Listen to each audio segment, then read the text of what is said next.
So I want to bring into this space of awareness for this holiday season. No matter what country you live in, if you decide to celebrate Thanksgiving, if you live in Canada, you don't celebrate Thanksgiving. It's an American holiday.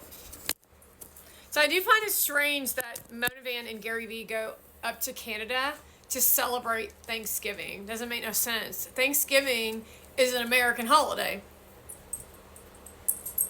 That's how stupid these migrants are. What was Thanksgiving is when the Pilgrims and the Indians came together in peacetime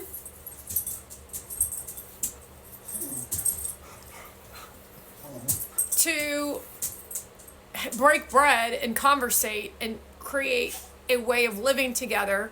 And then the bad Indians and the bad, well, I don't know if it was a bad white man. Probably eventually became the bad white man, but the bad Indians, like the ones in North Carolina, they were evil as shit, and they would scalp people for no reason. So all you nasty asses who are talking about your Indian heritage and shit, go fuck yourselves. It's like survival of the fit, you psycho fucks. That's why all Americans need to wake up to what these Persians and this manipulation tactic to make you feel guilty about something that you don't need to be feeling guilty about. So when Jasmine Crockett's talking about the oppression, there's no oppression of the white man. No, she's actually the oppressor, because that's what an oppressor would say. She's oppressing other people with that nasty attitude, and it's on film. Just like that lady in New Zealand who's doing that Hawktaw dance. That shit's an oppression to the government system that's been at play to keep a country running for years so that she can overthrow the government of a country because she decided to infiltrate the country. So these people are trying to do what the Indians tried to do to the white people. And then when they didn't follow the law and order of what they had agreed upon, the white man had to fight back on the Indians. So you can put that shit to rest and back to bed, and I'm tired of you not paying your fair share when it comes to taxes. It's like there are millionaires out there who are Indian, like literally Indian, who don't have to pay taxes because what? Supposedly the land was taken from you? That's freaking selfish as shit. How many years ago was that? Anyway, screw you. So what I was going to say was, what was I going to talk about? I was going to talk about something else. Oh, that would be an Indian move. Oh yeah, so the Pinta, the Santa Maria, and there was one more ship that came over with Columbus, Christopher Columbus.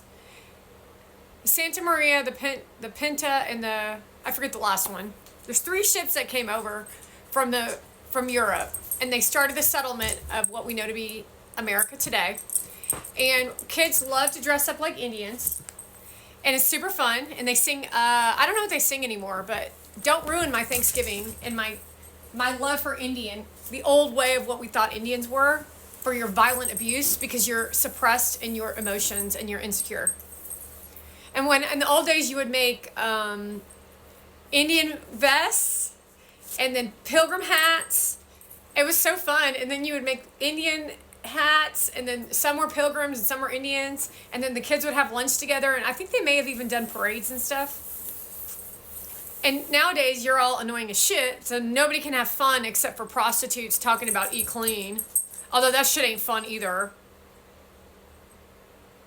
So what does that have to tell you about the Eat Clean party that was taking place with Ken Cook, who's trying to destroy our existence so that he can look cool as a lobbyist in Washington, D.C., in a Democrat state, while he supports a Persian who he invites to sit at Eat Clean, who's not an actual doctor, but because they're in network with the so-called nasty group of entrepreneur, they give these people anything they want, so that means they're above law and order. Well, they dictate to us how we're going to live our lives, while we don't have a fair say in what we know to be true. That's a lobbyist. I actually met a lobbyist once. A girl I know actually married one. So I know how pushy and they can be. And what else? And we know lobbyists try to gear people toward one particular direction for their own personal gain. And that's what we've been talking about for how long? And so now we're watching a Persian bitch go on Pix 11. She's not a doctor. She's hanging out with Ken Cook. She's been seen hosting conversations at Wellness Oasis, who's ran by Gary Vaynerchuk.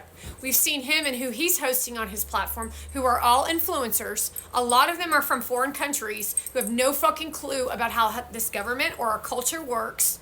They're selfish, they're self-righteous, and they were all born into money. And he's literally promoting their asses while your dumb motherfucking asses sit in front of their faces and say, wow, and eat clean meal. While Pix 11, who lived in the city with 9/11, invite that Persian onto your platform to talk about what? Nothing. So that she can show off a new outfit while you sit there and act like a freaking robot.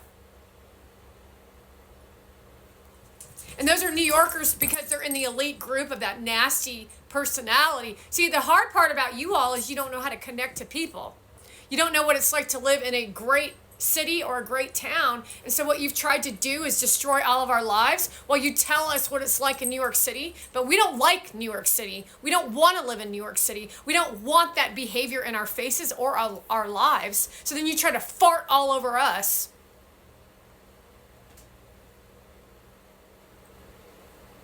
What part of that don't you get?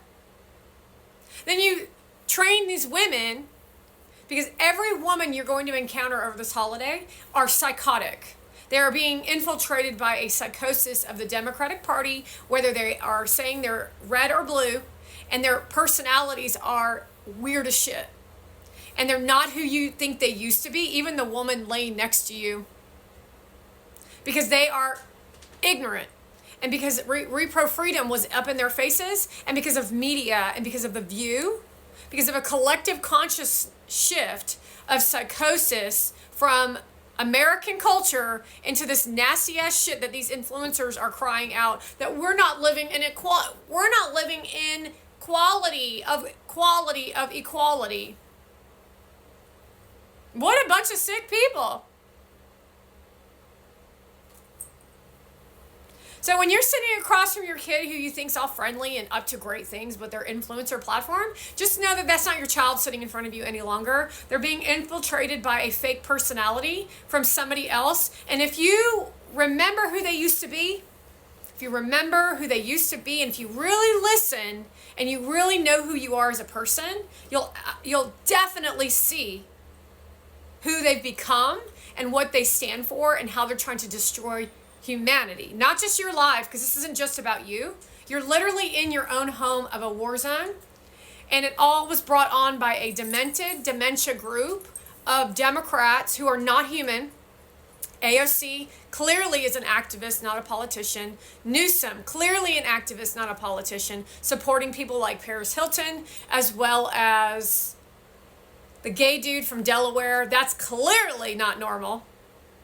So anybody who knows a child in the millennial Gen Z age who are standing there yelling at you about the Palestinians, you need to learn how to block that nasty screaming energy. Because that's the point of all of their activism, is they're trying to ruin your fucking day and ruin your fucking life. So I would actually consider them to be the enemy, and you need to learn how to keep your cool. And it's going to be really challenging. You might actually have to get up from the table and walk outside, and don't let them see you. Don't let them see you suffer.